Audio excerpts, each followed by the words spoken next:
Good morning sir.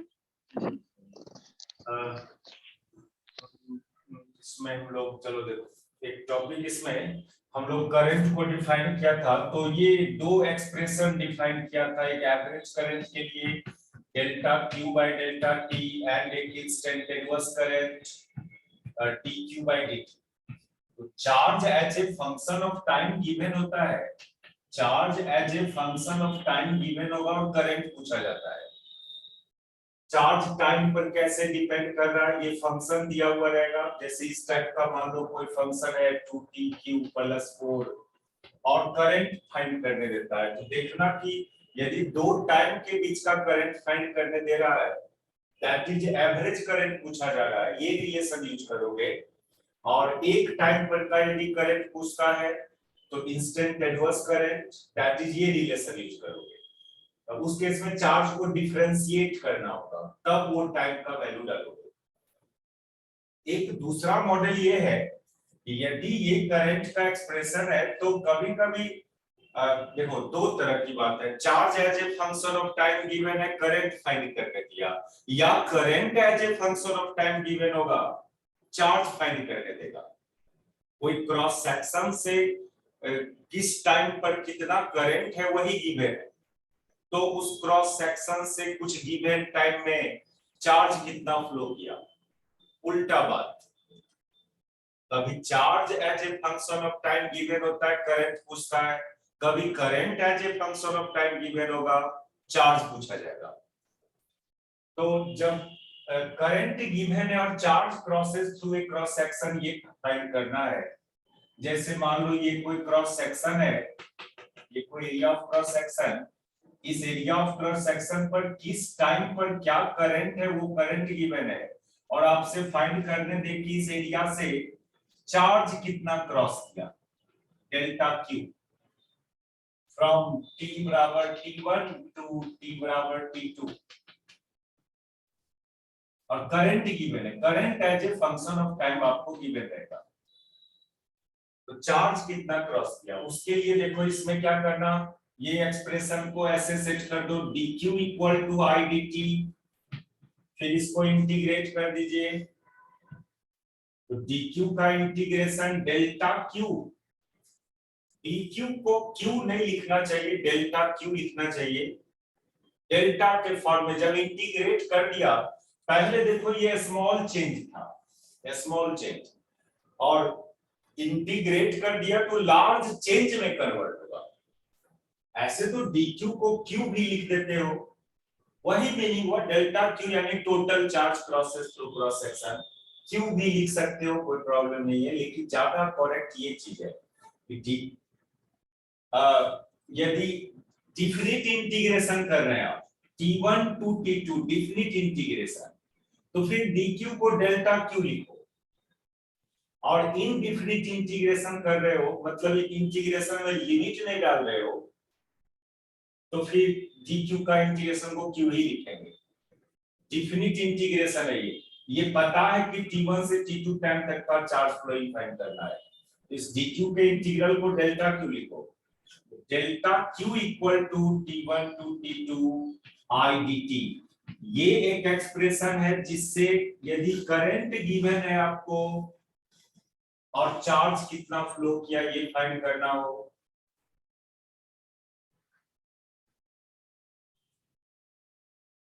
इसमें भी एक स्पेशल केस, यदि करंट हर टाइम पर कांस्टेंट हो, if I will be constant, यदि उस क्रॉस सेक्शन से हर टाइम पर सेम अमाउंट का करंट फ्लो कर रहा है, I कांस्टेंट, इसको एसटीडी करंट भी बोलते हैं। तो फिर क्या करोगे, इंटीग्रेशन से इसको बाहर कर लोगे, कांस्टेंट क्वांटिटी को इंटीग्रेशन से बाहर, t1 to t2 that is I dt का इंटीग्रल t, लिमिट डालोगे t1 to t2 that is ये हो जाएगा I into t2 minus t1 जिसको डेल्टा t लिख लोगे। मतलब ये कि जो I बराबर delta Q by delta T,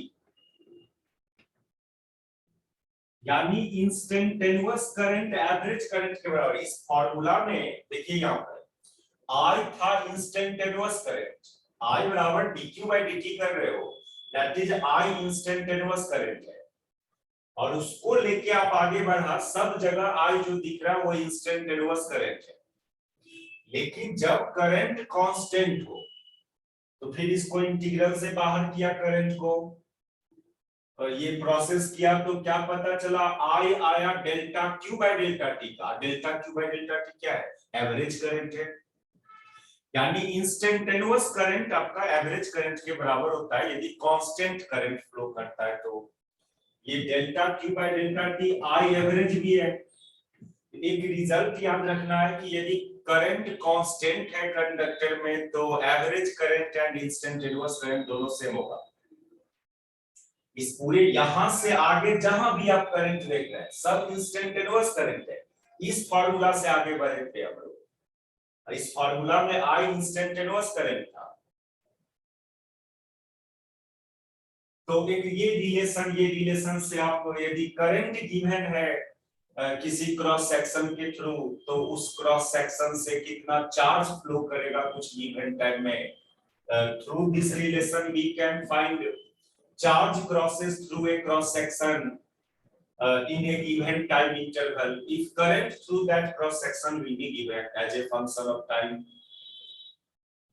इस एक्सप्रेशन का फिजिकल सिग्निफिकेंस यही है कि through this expression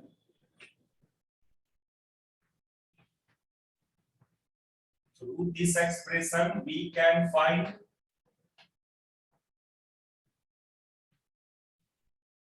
amount of charge crosses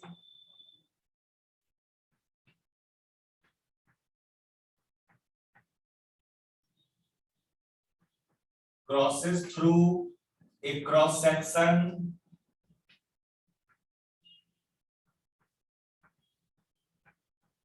in given time interval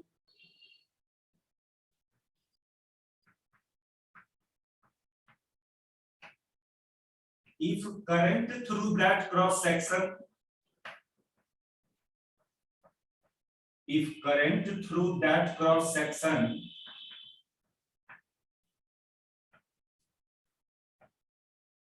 is given as a function of time।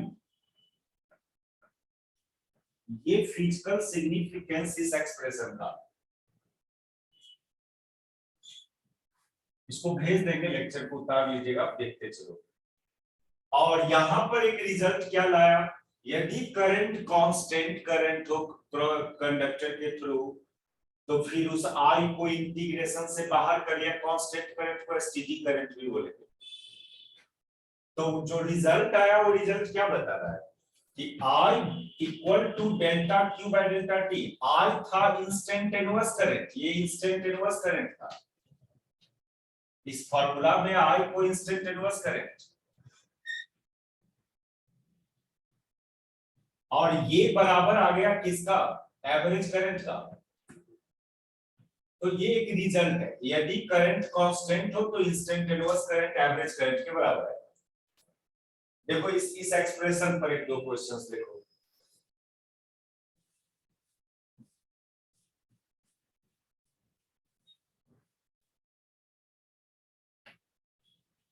The current through a cross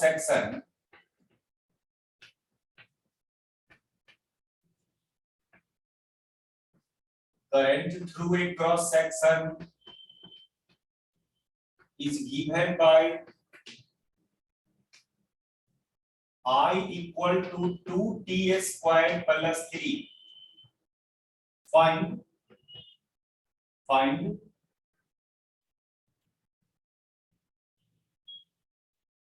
charge crosses through that cross section,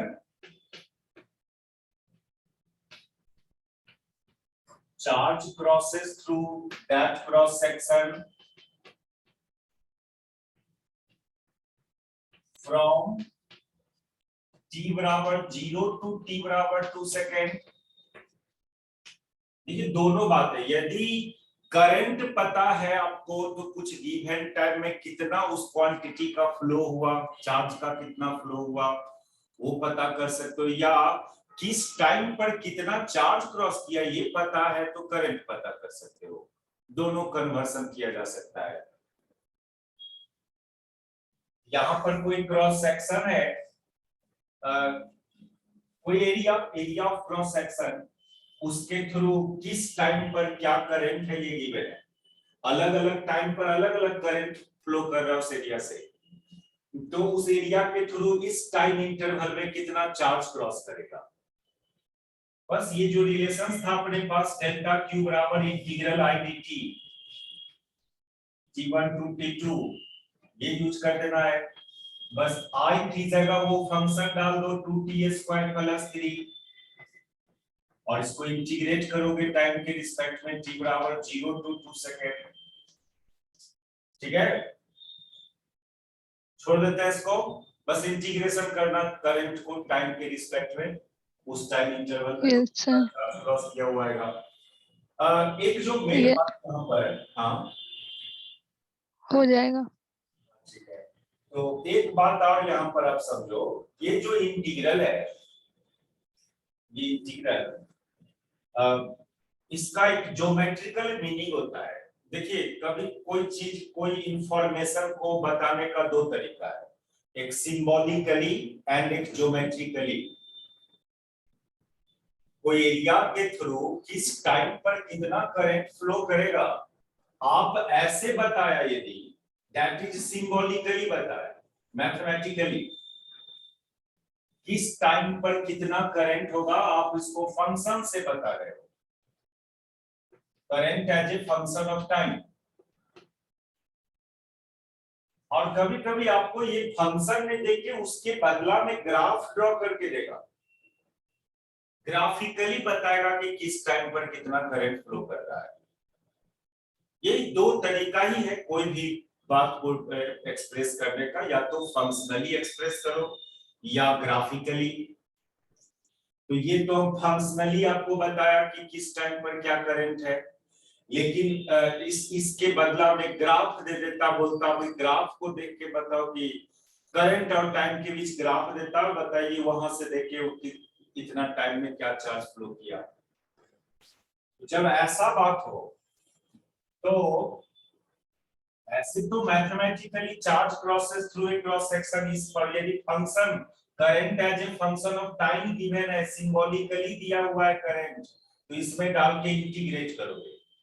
लेकिन graphically given है current as a function of time, तो फिर integration करने की जरूरत नहीं पड़ेगा आपको।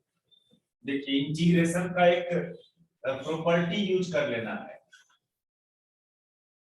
इस इंटीग्रल का ज्योमेट्रिकल मीनिंग होता है, इसका ज्योमेट्रिकली इट रिप्रेजेंट क्या, geometrically this integral represent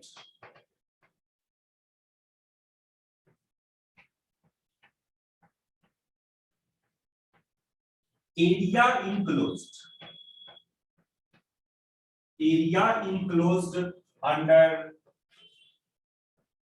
IT graph, current versus time graph and time axis। ये इंटीग्रेशन का ज्योमेट्रिकल मीनिंग होता है कि जैसे मान लीजिए कि ये करंट और टाइम के बीच एक ग्राफ ड्रॉ कर रहे हैं हम, ये टाइम एक्सिस ये करंट एक्सिस, सपोज करो ये ग्राफ है करंट वर्सेस टाइम का, ये ग्राफ है आईटी ग्राफ बोलेंगे इसको, आईटी ग्राफ। तो ये गिवन है आपको, फंक्शन गिवन नहीं है, फंक्शन को जो मैं ग्राफिकली दे दिया। दोनों बात होता है, फिर फंक्शन को ग्राफ में रिप्रेजेंट कर सकते हो या ग्राफ देख के फंक्शन फॉर्म कर सकते हो। तो इस केस में इस ग्राफ के अंदर का एरिया फाइंड करना है। मान लो T1 से T2 तक का आपको चार्ज प्रोसेस फाइंड करना है, तो T1 से T2 तक इस ग्राफ के अंदर क्या एरिया है ये एरिया ही निकाल देना। यही एरिया, ये एरिया इस इंटीग्रल को रिप्रेजेंट करता है, इस इंटीग्रल आईडीटी को। तो क्यों इंटीग्रेट करने जाओगे आप एरिया फाइंड कर, उस एरिया का वैल्यू इस इंटीग्रल के बराबर आता है। देखो एक तरीका तो ये था कि ग्राफ को देख के आप पहले ये फाइंड करो current as a function of time, ये भी संभव है ग्राफ देख के ये फंक्शन फॉर्म करना, लेकिन वो टफ काम होता है। फंक्शन से ग्राफ ड्रॉ करना आसान काम होता है, लेकिन ग्राफ देख के फंक्शन फॉर्म करना ये थोड़ा टफ काम है। आप मत फंक्शन फॉर्म करना, आप उस ग्राफ के अंदर का फंक्शन यदि पता चल गया तो लोग इंटीग्रेट कर लेगा इसको। ये तो एक स्टाइल ये भी था चार्ज फाइंड करने का, लेकिन ये करना जरूरी नहीं है आपको। आप ग्राफ देख के फंक्शन मत फॉर्म करने जाना, यदि उसके अंदर का एरिया निकल सकता है तो डायरेक्ट एरिया निकाल दो, वही उस इंटीग्रल को रिप्रेजेंट करेगा। जैसे देखिए एक एप्लीकेशन इसका, समझ में आई बात? Yes sir. देखो एक एप्लीकेशन दिखाते हैं इसकी।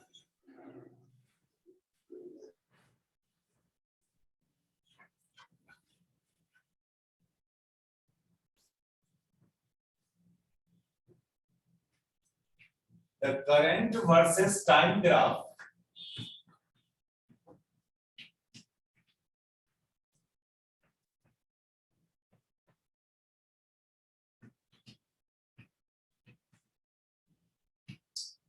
is given below. Find, वो ग्राफ हम आपको दे दे रहे हैं ऐसा,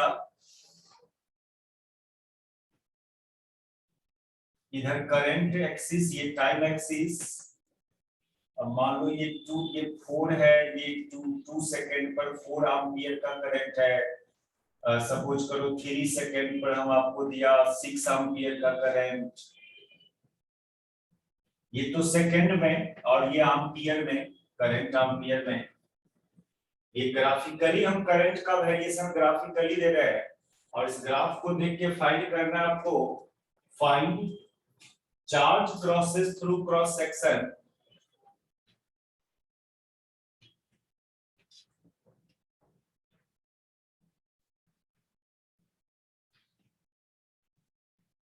फ्रॉम t बराबर 0 टू t बराबर 3 सेकेंड। देखिए फंक्शन यहां नहीं दिया, फंक्शन को ग्राफिकली रिप्रेजेंट कर दिया। तो एक स्टाइल तो ये था कि ग्राफ देख के फंक्शन फॉर्म करो, वो महंगा स्टाइल है।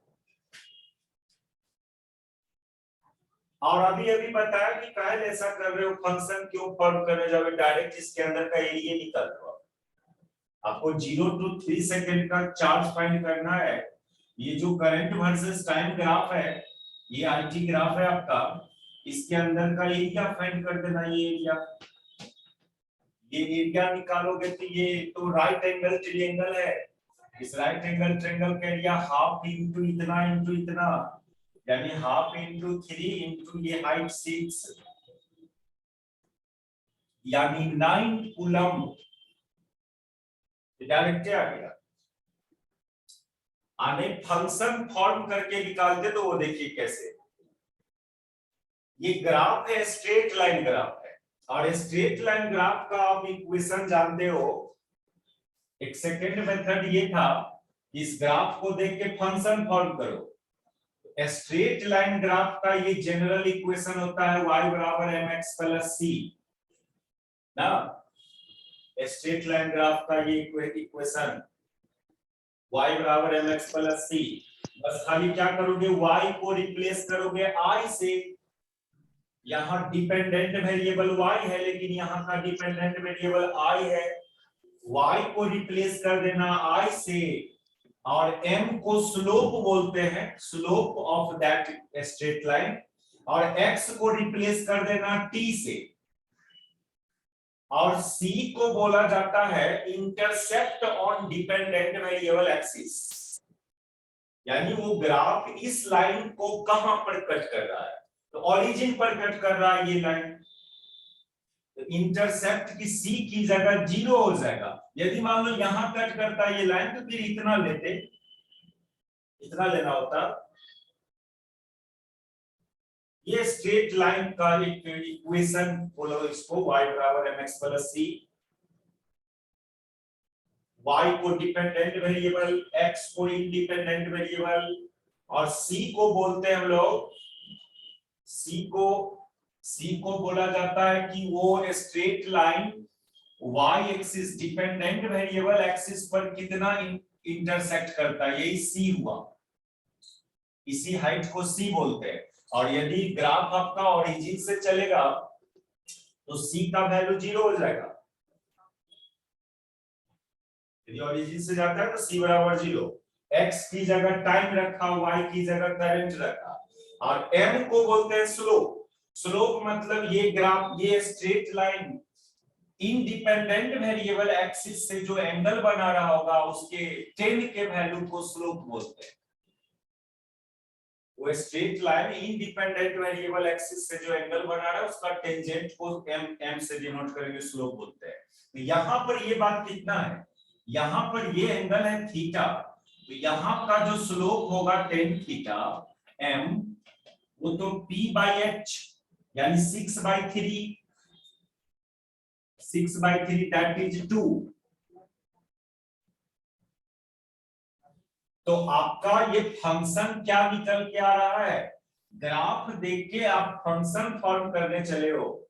ये ग्राफ है, स्ट्रेट लाइन ग्राफ था, तो हम लोग जनरल इक्वेशन लिखा है स्ट्रेट लाइन का, y बराबर mx प्लस c। लेकिन y की जगह यहाँ i डालना होगा, x की जगह t डालना होगा, और c की जगह 0, क्योंकि वो ओरिजिन से चला है। और m निकल रहा है आपको वहां पर 2 tan थीटा।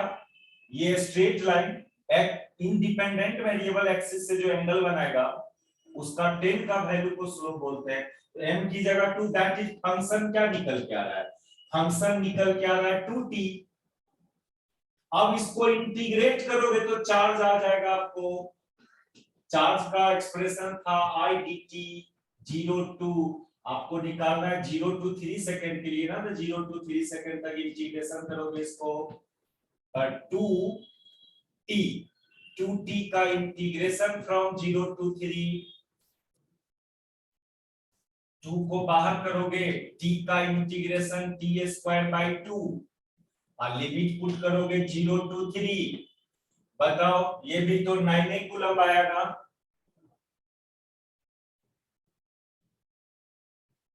ठीक है,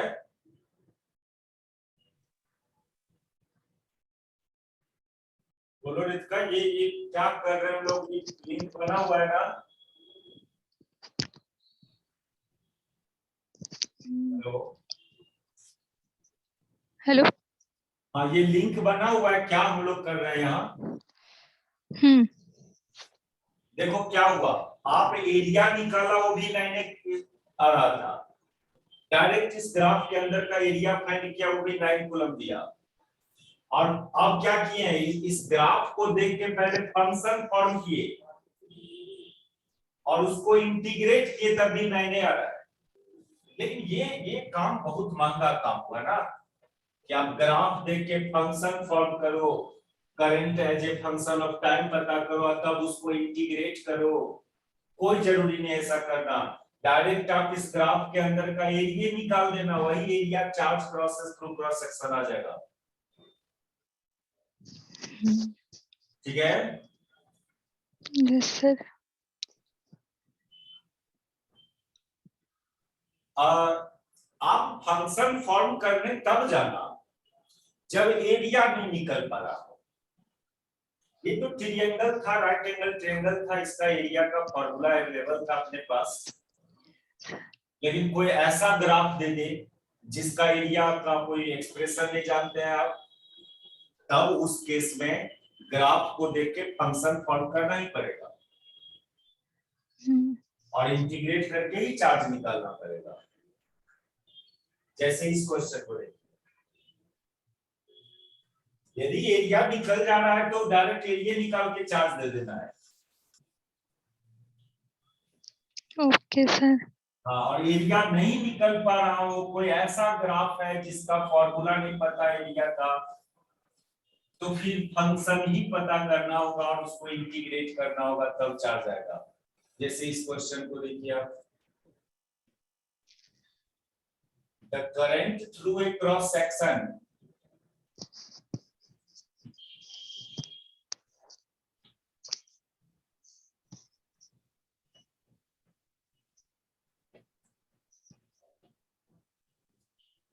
varies with time according as the given graph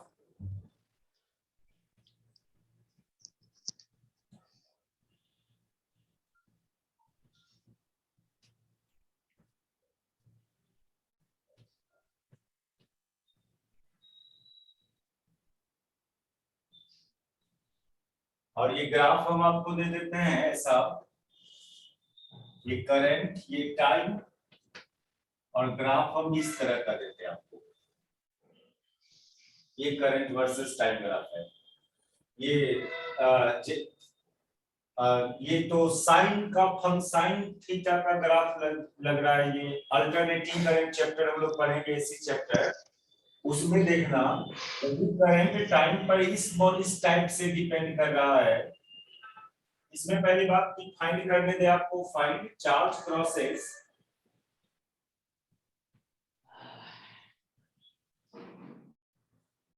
through cross section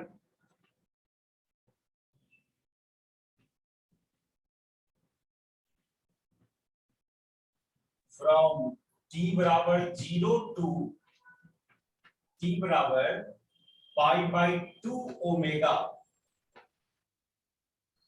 ये टाइम का वैल्यू दे रहे हैं π/2 ओमेगा। ये अल्टरनेटिंग करंट चैप्टर में इस टाइप का ही करंट से आप लोग को डिस्कस करना है, इस मॉडल का करंट। ये टाइम 0, ये टाइम π/ओमेगा टाइम, ये टाइम 3 ये π/2 ओमेगा टाइम, ये टाइम 3 π/2 ओमेगा, ये 2 π/ओमेगा टाइम। देखिए टाइम का वैल्यू को एंगल के टर्म्स में लिख रहे हैं आप, क्योंकि ये ऐसा तब संभव है। अब बताओ एक बात, ये चार्ज फाइंड करने बोला इस टाइम से इस टाइम तक, 0 टू π/2 ओमेगा टाइम तक चार्ज फाइंड करने बोला। बताइए वो जो कंसेप्ट था कि 0 से π/2 ओमेगा टाइम के अंदर का एरिया निकाल लें, ये एरिया, क्या ये राइट एंगल ट्रायंगल है? इसका एरिया निकल सकता है? नहीं निकलेगा ना? Yes sir. इसका एरिया आप नहीं निकाल सकते हो। इसका ये ग्राफ कर्व टाइप का सर्कल भी तो नहीं है ये, मतलब एरिया फाइंड करके ये चार्ज नहीं दे सकते हैं आप। यहाँ फंक्शन पता करना होगा, उसको इंटीग्रेट करना होगा। तो इस मॉडल का यदि करंट है, ये करंट का जो फंक्शन होता है वो होता है I इक्वल टू, अच्छा ये कुछ दे देंगे हम आपको यहाँ पर, ये पीक मान लो 2 एम्पियर पर है। तो करंट का एक अल्टरनेटिव करंट का एक एक्सप्रेशन होता है I बराबर A sin ओमेगा t। इस मॉडल का ही ये ग्राफ है। यानी ग्राफ देख के फंक्शन का नेचर पता करो, तो पता चला कि ये ग्राफ इस फंक्शन का ग्राफ है, साइन ओमेगा टी का ग्राफ है। ये एसी चैप्टर जब स्टार्ट करेंगे ना, वहां पर इस टाइप का करंट सब के बारे में और देखना अच्छा से। अभी बस मान लो कि चलो ये ग्राफ इस फंक्शन का है, इसमें एक को एम्पलीट्यूड उसकी जगह 2 एम्पियर है, एक की जगह 2 डाल सकते हो। अब फंक्शन आ गया तो चार्ज फाइंड करना है, तो फिर इसको इसमें सब्स्टिट्यूट कर लो, I dt I time integration कर दो 0 टू π/2 ओमेगा टाइम तक के लिए। तो I की जगह वो 2 sin ओमेगा t डाल देंगे, इसका इंटीग्रेशन करेंगे 0 टू π/2 ओमेगा। 2 को बाहर करोगे, साइन का integration minus cos omega t by omega 0 to π/2 omega limit. अब इसको एक बार अपर लिमिट डालिएगा, एक बार लोअर लिमिट डालोगे। देखो क्या था ये क्वेश्चंस का, क्या मेरा खाली क्वेश्चंस नहीं बनाओ, आप पैटर्न को समझो, क्या चेंजिंग करते रहता है क्वेश्चंस में। पैटर्न क्या था कि एक बार डायरेक्ट एरिया ही निकाल के चार्ज फाइंड कर दिया, एक बार एरिया नहीं निकल पा रहा है तो फंक्शन पता किया, उस फंक्शन को फिर इंटीग्रेट कर रहे हैं। छोड़ दें, यहाँ पर आप लिमिट डाल सकते हो ना। Yes sir. Heat develop in conductor and power of conductor.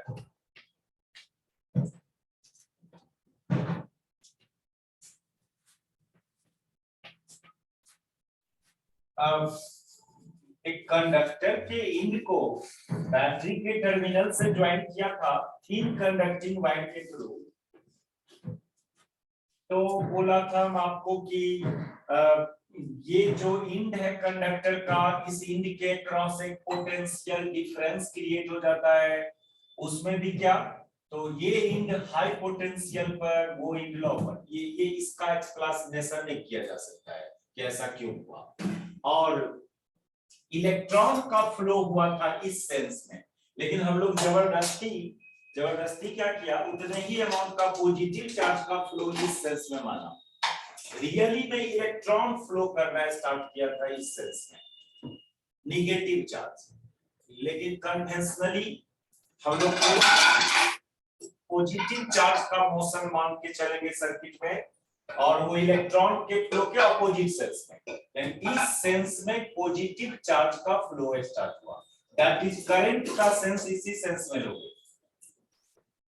ये सब कन्वेंशनल बात है, रियली में पॉजिटिव चार्ज फ्लो नहीं करता है सर्किट में, करता है इलेक्ट्रॉन, मतलब नेगेटिव चार्ज का फ्लो होता है, और भी इस सेंस में होता है। आप उतने ही अमाउंट का पॉजिटिव चार्ज इस सेंस में फ्लो करता हुआ मान रहे हो। और करंट के बारे में यह है कि उसका सेंस, करंट का सेंस पॉजिटिव चार्ज के फ्लो करने के ही सेंस में लेना है। तो चलिए, सर्किट में पॉजिटिव चार्ज का फ्लो हो रहा है, यानी करंट है आपके सर्किट में। और ये भी देखा था कि ये जो चार्ज आ रहा है, ये जो चार्ज फ्लो कर रहा है, ये जब बैटरी के टर्मिनल से क्रॉस करेगा तो बैटरी से एनर्जी लेगा वो। पॉजिटिव चार्ज नेगेटिव टर्मिनल से पॉजिटिव टर्मिनल पर आ रहा है, तो बैटरी से एनर्जी लेते हुए निकलेगा। ये सब में तो कंफ्यूजन नहीं? नो सर, क्लियर है। यानी बैटरी डिस्चार्ज, देखो एक बैटरी का सर्किट होना तो वो बैटरी डिस्चार्जिंग ही केस में रहेगा, उसमें बैटरी अपना एनर्जी, एक बैटरी का सर्किट हो तो एक से ज्यादा बैटरी वाला आएगा सर्किट, वहां देखेंगे कैसे डिसाइड होगा कौन बैटरी चार्ज हो रहा है कौन डिस्चार्ज हो रहा है।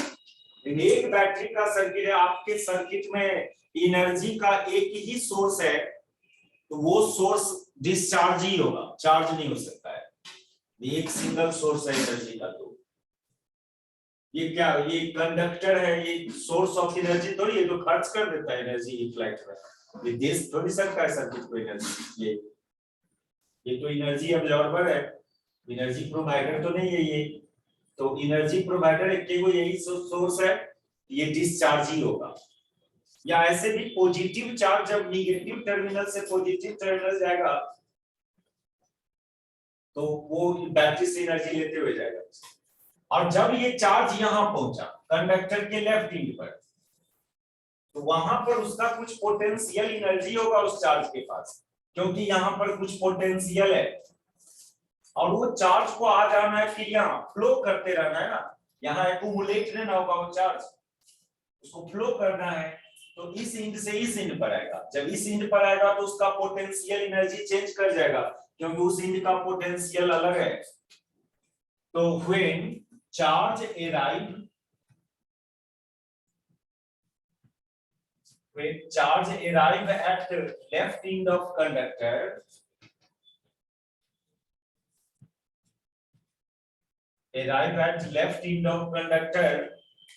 then it has potential energy it has potential energy, मान लो U1 वो Q into V1, क्योंकि वहां का पोटेंशियल V1 है, और जब चार्ज यहां आया मूव करके तो वहां पर उसका एनर्जी Q into V1, और जब चार्ज फ्लो करके मूव करके इस एंड पर आ जाएगा, when charge arrived at right end of conductor, when charge arrived at right end,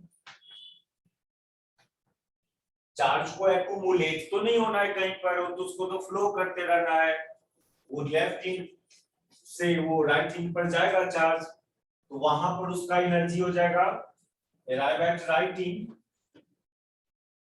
then it has potential energy U2 equal to Q into V2। अब बताओ, चूंकि V2 कम है V1 से, ये तो ये इसका एक्सप्लेनेशन नहीं मिलेगा आपको कि V2 क्यों कम है V1 से। जो इनको पॉजिटिव टर्मिनल से कनेक्ट किया वो हाई पोटेंशियल पर, जो नेगेटिव टर्मिनल से कनेक्टेड है लो पोटेंशियल पर वही। तो V2 चूंकि कम है V1 से, तो क्या होगा, since V2 is less than V1, it means that U2 is less than V1। फिर आपका चार्ज जब यहां से यहां गया तो वो अपना एनर्जी लॉस किया चार्ज, U1 ग्रेटर था, इस चीज पर जब था चार्ज तो एनर्जी उसका ज्यादा था, उस दिन पर गया तो उसका एनर्जी कम गया। ये कहां गया ये एनर्जी चार्ज का, वो कंडक्टर एब्जॉर्ब कर लिया, कंडक्टर एब्जॉर्ब कर लिया चार्ज की एनर्जी को और हीट और लाइट में खर्च कर दिया होगा। Thus, charge loses its electrical energy. Charge loses its electrical energy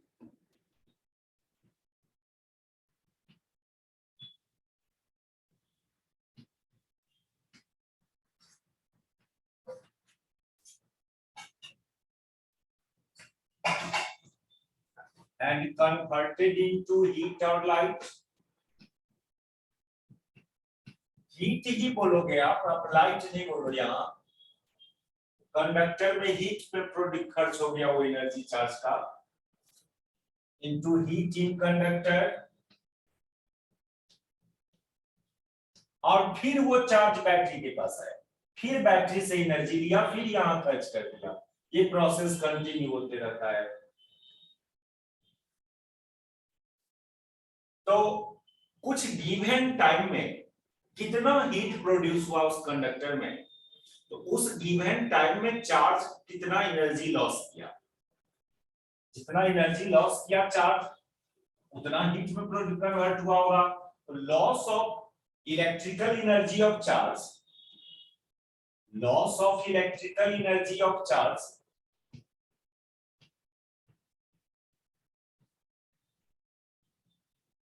is equal to heat produced in conductor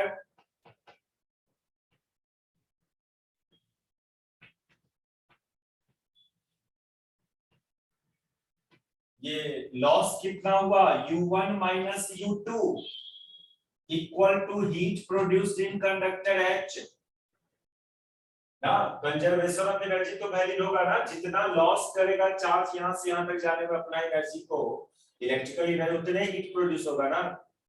तो loss of electrical energy of charge is equal to heat produced in conductor H।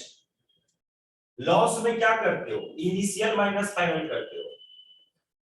जब loss बोले तो initial में से final घटाना, increase बोले तो final में से इनिशियल घटाना, और चेंज बोले तो भी फाइनल में से इनिशियल घटाना। ठीक है, लॉस में इनिशियल माइनस फाइनल, गेन बोले तो final minus initial, simply change बोले तो भी फाइनल माइनस इनिशियल। और U1 था QV1, U2 था QV2, Q को कॉमन कर दो V1 minus V2,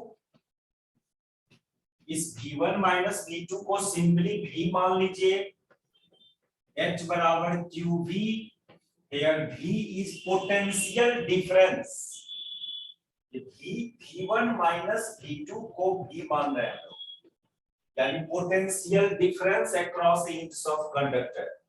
Here V equal to V1 minus V2, that is potential difference across the inch of conductor.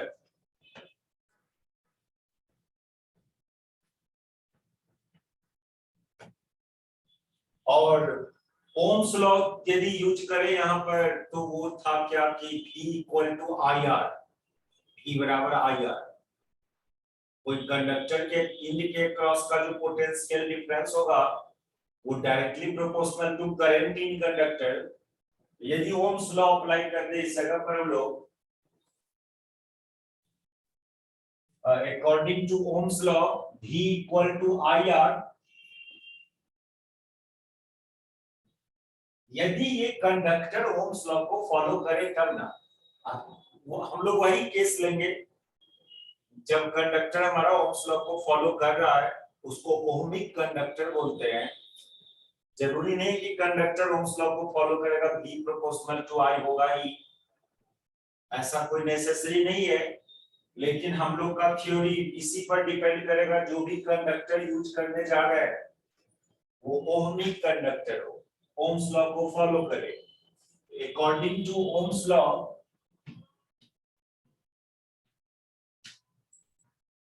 Potential difference across the inch of conductor equal to I R, तो इसमें V की जगह I R डाल दो। और also एक बात और, ये जो चार्ज है ना Q बराबर आई टी डाल सकते हो, करंट बराबर चार्ज बाय टाइम, रफली करंट बराबर चार्ज बाय टाइम। ऐसे तो delta Q by delta T बोलते थे, डेल्टा Q को Q मान लो, डेल्टा T को T मान लो, तो Q बराबर आई टी। ये दोनों सब्स्टिट्यूशन आप करते हो उस हीट के एक्सप्रेशन में,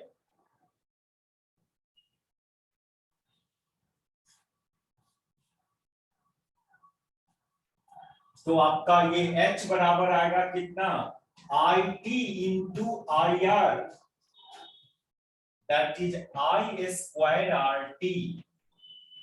बहुत इंपॉर्टेंट रिलेशन है, यदि अपने कंडक्टर के थ्रू T टाइम तक करंट फ्लो करने दिए हो आप, T टाइम तक करंट फ्लो करवाए हो, तो उस कंडक्टर में हीट प्रोड्यूस होगा इतना अमाउंट का। बहुत सिंपल डिराइवेशन था इस रिजल्ट का। एक चार्ज का फ्लोइंग माना, वो चार्ज यहां पर था तो क्या एनर्जी था उसका QV1, यहां पर आया तो उसका एनर्जी QV2, तो लॉस कितना हुआ एनर्जी में QV1 माइनस QV2, जितना लॉस हुआ उतने हीट में कन्वर्ट होगा, तो हीट प्रोड्यूस आया QV। अब V बराबर IR डाल दिया और Q बराबर IT, तो I स्क्वायर RT आया। ये heat developing conductor when current flows through conductor in through time interval T। जितना ज्यादा देर तक करंट फ्लो करवाओगे उतना ज्यादा इलेक्ट्रिकल एनर्जी लॉस होगा, हीट में कन्वर्ट होगा। तो यहां पर एक टर्म और डिफाइन होता है, power of conductor. Power unit time में वो कितना इलेक्ट्रिक एनर्जी को एब्जॉर्ब कर रहा है, ये उसका पावर कहलाएगा।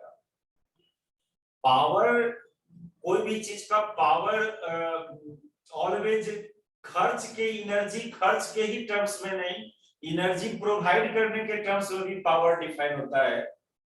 पर यूनिट टाइम कोई चीज एनर्जी कितना रिलीज किया या कितना एनर्जी एब्जॉर्ब किया वो सिस्टम, वो उसका पावर कहलाएगा।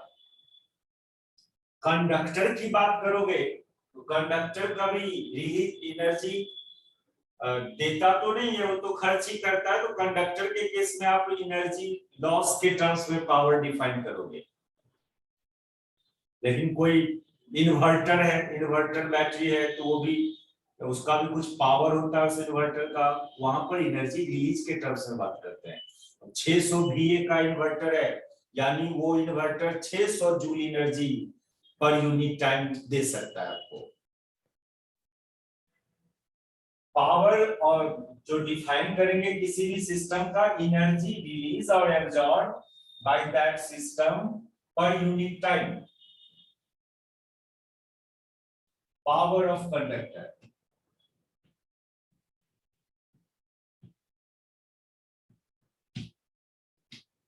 एनर्जी, अब कंडक्टर के लिए कर रहे हैं तो एनर्जी एब्जॉर्ब के टर्म्स में डिफाइन कर दो। Electrical energy absorbed bye conductor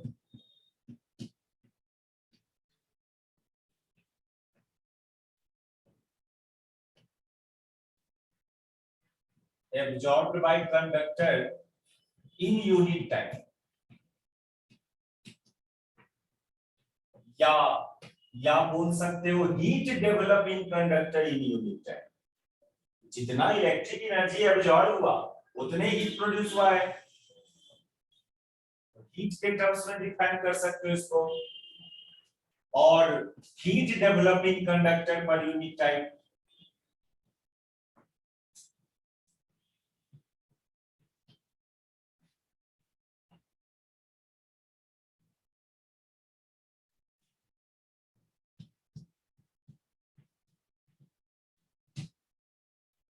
T से डिनोट करना है इसको। और ये H बाई टी, देखो T टाइम में H अमाउंट का हीट डेवलप हुआ था, तो यूनिट टाइम में H by T, unit charge method apply कर दिया। T टाइम में H अमाउंट का हीट था तो यूनिट टाइम में H बाई टी, और H का फॉर्मूला था I square RT by T, that is I square R। इस रिलेशन I स्क्वायर R को ऐसे भी लिख सकते हो, I into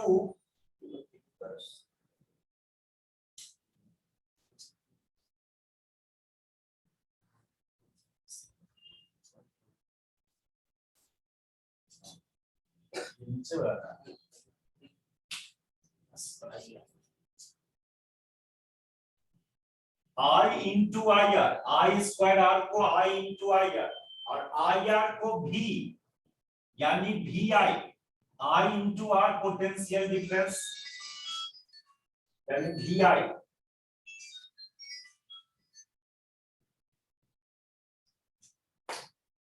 मतलब ये पावर का दो तीन को एक्सप्रेशन लोग यूज करता है जब जो गिवन हो।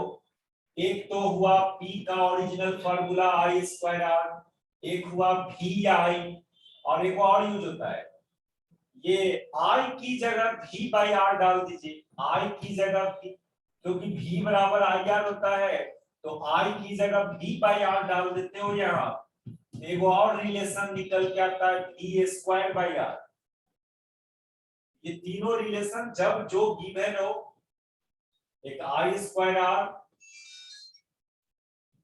एक VI, पावर का ये रिलेशंस बहुत कम न्यूमेरिकल इस पर मिलेगा आपको ये तो, लेकिन चूंकि सिस्टमैटिकली चल रहे थे ये हीट का जो एक्सप्रेशन है ना बहुत इंपॉर्टेंट है।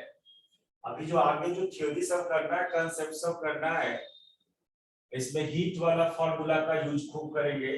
तो देखो ये कुछ जनरल बात था करंट से रिलेटेड, इलेक्ट्रिक करंट को डिफाइन कर रहे थे आप।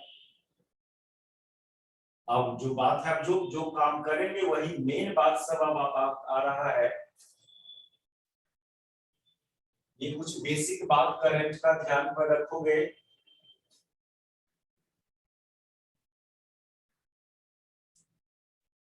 तो जो मेन टॉपिक है करंट में, जिस पर खूब न्यूमेरिकल्स पूछा जाता है आप लोग को, या जिसमें आप लोग जनरली फंसते हो, उस टॉपिक में इंटर कर रहे हो, इस सब बात का यूज करेंगे। अभी तक जितने भी बात बोला, पावर का यूनिट ऑफ पावर जूल पर सेकेंड, H बाई टी था ना, H का यूनिट जूल, टाइम का सेकेंड, जूल पर सेकेंड। और एक रिलेशन ये जो है VI, यहां से यूनिट बोलोगे तो V का वोल्ट और करंट का एम्पियर, तो वोल्ट एम्पियर भी पावर का यूनिट है। इसको VA लिखेगा, VA यूनिट ऑफ पावर में। जहां जहां लार्ज पावर सिस्टम है उसमें VA के टर्म्स में यूनिट डिफाइन करते हैं। इन्वर्टर इन्वर्टर खरीदने जाओगे, बोलेगा कितना VA का लेना है, कितना जूल पर सेकेंड का लेना है, ये नहीं बात करेगा। 600 VA मतलब 600 जूल पर सेकेंड।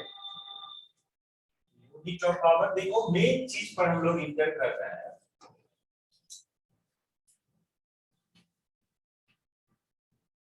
वो है current in A circuit containing one cell and a resistor। Conductor का जनरल नाम रेसिस्टर यहां देंगे। कंडक्टर को रेसिस्टर भी बोल सकते हो, किसी भी शेप में हो आपका कंडक्टर, वो रॉड शेप में हो या सर्कल शेप में हो या प्लेट शेप में हो, सबका एक कॉमन नाम रेसिस्टर, किसी भी शेप में। आगे जब आएंगे कैपेसिटर में फिर इंडक्टर पढ़ेंगे हम लोग। 3 गो सर्किट एलिमेंट है, रेसिस्टर, कैपेसिटर, इंडक्टर, ये तीनों कंडक्टर ही है, लेकिन हर केस में ज्योमेट्री अलग अलग है। कंडक्टर किसी भी शेप में हो, रॉड शेप में हो या उसको बाउंड कर दो, लूप शेप में या पीट पीट के उसको एरिया में कन्वर्ट कर दो, प्लेट शेप, तीनों केस में एक जनरल नाम रेसिस्टर दिया जाता है। लेकिन यानी इसमें एक प्रॉपर्टी आता है रेसिस्टेंस का, और इसका सिंबल ये लोगे। यदि वो लूप शेप में है तो इसमें एक वो एक्स्ट्रा प्रॉपर्टी आता है इंडक्टेंस का, लूप शेप में है तो। रेसिस्टर का प्रॉपर्टी ऑलवेज रहेगा, इसमें एक इंडक्टेंस का प्रॉपर्टी आता है जिसका सर्किट सिंबल ये है, और इसको एल से लिए बाद में मैग्नेटिक इफेक्ट ऑफ करंट में ये चीज इंटर करेगा आपका। और यदि इस कंडक्टर को एरिया शेप में रखते हो, अब जिस एरिया में रखो, स्क्वायर प्लेट या सर्कुलर प्लेट, इसमें एक एक्स्ट्रा प्रॉपर्टी आता है कैपेसिटेंस का। तीनों सर्किट एलिमेंट कंडक्टर से ही बना है, लेकिन ज्योमेट्री अलग अलग है। किसी भी ज्योमेट्री में हो रेसिस्टर जरूर बोलना उसको, लेकिन लूप शेप में हो तो वो और उसमें प्रॉपर्टी ले आना इंडक्टेंस का। एरिया शेप में हो तो रेसिस्टर के साथ साथ कैपेसिटेंस का प्रॉपर्टी ले आना। अभी हम लोग एक सर्किट कंसीडर कर रहे हैं जिसमें एक सिंगल रेसिस्टर और एक सिंगल बैटरी। उस सर्किट में करंट का क्या एक्सप्रेशन होगा? सबसे सिंपल सर्किट, इससे ज्यादा सिंपल सर्किट नहीं संभव है। इस सर्किट में करंट का एक्सप्रेशन चाहिए, बैटरी का ईएमएफ ई। अच्छा, बैटरी में भी कुछ रेसिस्टेंस होता है, उसमें जो केमिकल डाले हो आप, वो केमिकल भी तो कंडक्टर ही है, उसमें भी कुछ रेसिस्टेंस होता है जिसको इंटरनल रेसिस्टेंस बोलते हैं। बैटरी के अंदर रेसिस्टेंस होगा, जो केमिकल डाले हैं उसमें कुछ रेसिस्टेंस होता है जिसको internal resistance of cell, small r से दिखाना उसको। नहीं भी हो सकता है, न्यूमेरिकल बनाने में इंटरनल रेसिस्टेंस नहीं भी गिवन हो सकता है, तो उसको आइडियल सेल बोलेंगे, आइडियल सेल। लेकिन जो भी प्रैक्टिकल सेल है उसमें कुछ रेसिस्टेंस होता है, इंटरनल रेसिस्टेंस। और ये एक एक्सटर्नल रेसिस्टर, इसमें करंट का एक्सप्रेशन डिराइव करना। बहुत सिंपल सर्किट है।